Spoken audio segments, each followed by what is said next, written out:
Hello అండి, welcome to my channel. ఈరోజు మన వీడియోలో సింపుల్ అండ్ టేస్టీ సాంబార్ తయారీ విధానం తెలుసుకుందాం. ఒక కుక్కర్లో 1 కప్పు కందిపప్పు తీసుకొని నీట్గా కడుక్కొని అందులో కొద్దిగా పసుపు, ఆయిల్, సాల్ట్ వేసుకొని 3 విజిల్స్ వచ్చే వరకు ఉడికించుకోవాలి.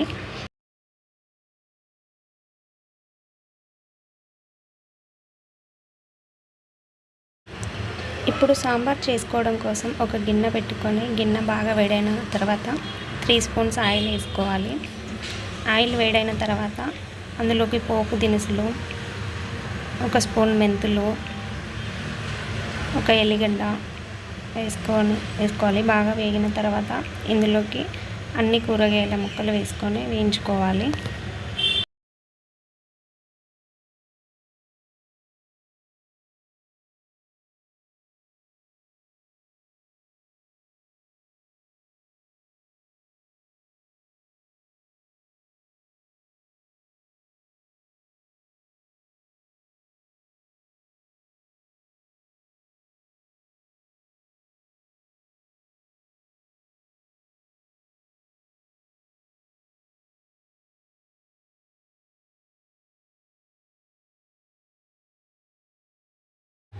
ఈ విధంగా 5 నిమిషాల పాటు ఉడికించుకోవాలి.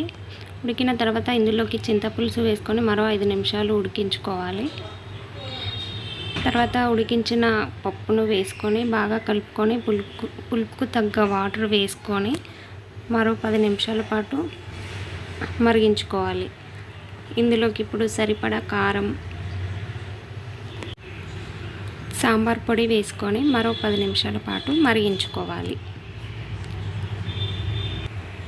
తర్వాత కొద్దిగా కొత్తిమీర వేసుకొని దింపేసుకుంటే సరిపోతుంది. ఇంతేనండి, సింపుల్ అండ్ టేస్టీ సాంబార్ తయారీ విధానం.